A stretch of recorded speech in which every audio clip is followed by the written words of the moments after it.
Manchester United berhasil menarik minat para investor besar setelah keluarga Glazer mengumumkan akan menjual klub Premier League tersebut.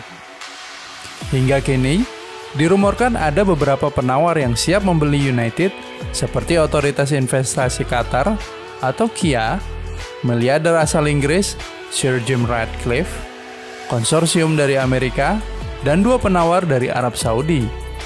Namun, dari kelima investor ini, hanya Jim Ratcliffe yang mengumumkan keinginannya membeli klub tersebut secara terbuka.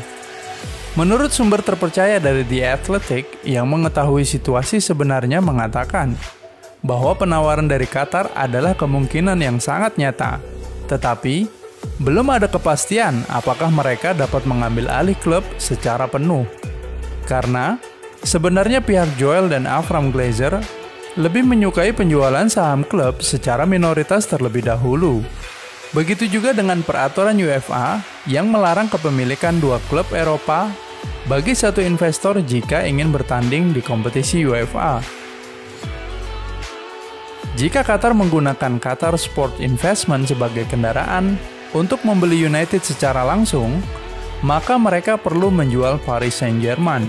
Tetapi sepertinya Qatar masih menunjukkan komitmen yang kuat di Paris. Itu sebabnya, rencana pemisahan struktur kepemilikan kedua klub, PSG dan United, harus dilakukan pihak Qatar demi mendapatkan izin dari UEFA untuk dapat tampil di ajang Eropa.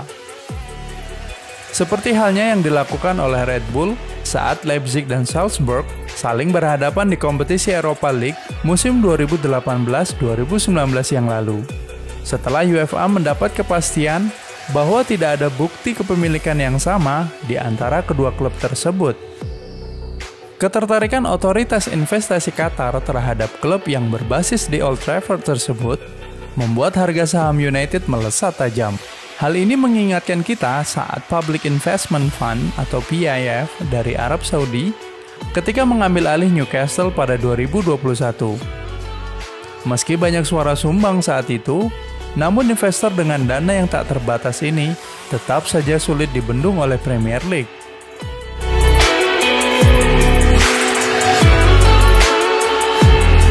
Siapapun yang ingin membeli klub Liga Premier harus terlebih dahulu mengikuti Owners and Directors Test.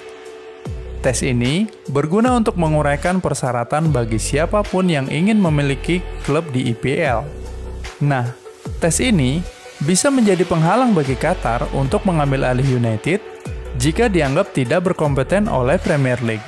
Tetapi, menurut pengakuan mantan Ketua Eksekutif Liga Premier, Richard Scudamore, tes ini bukanlah penghalang mutlak bagi Qatar, karena siapapun yang dapat memiliki sebuah perusahaan di Inggris, maka besar kemungkinan mereka dapat memiliki sebuah klub sepak bola di negara tersebut, karena Premier League tidak mengkoordinir klub milik negara.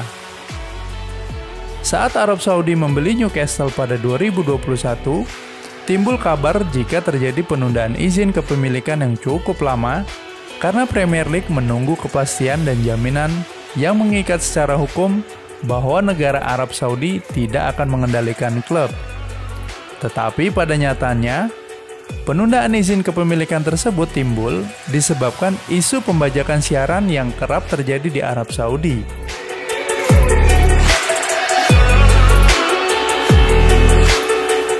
Saat ini, ada 2 klub Premier League yang mendapat kucuran dana dari investasi milik pemerintah atau Sovereign Wealth Fund, yaitu Arab Saudi dengan Public Investment Fund-nya yang memiliki 80% saham di Newcastle.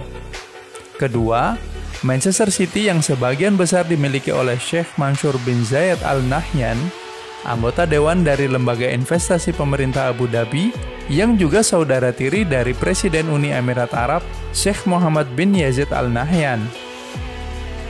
Dalam kasus Qatar, jika Otoritas Investasi Qatar atau KIA menggunakan dana dari investasi milik negara untuk membeli Manchester United, maka sulit bagi mereka untuk membuktikan bahwa terjadi pemisahan struktur kepemilikan antara PSG dan United, baik dari Qatar Investment Authority atau KIA maupun Qatar Sport Investment atau QSI. Karena QSI sendiri merupakan anak perusahaan langsung dari KIA. di mana Nasser Al-Khelaifi duduk sebagai Dewan di KIA, sekaligus juga merangkap sebagai Ketua KSI. Itu sebabnya, Qatar perlu membuat struktur baru yang terpisah jika ingin mendapat izin dari UEFA.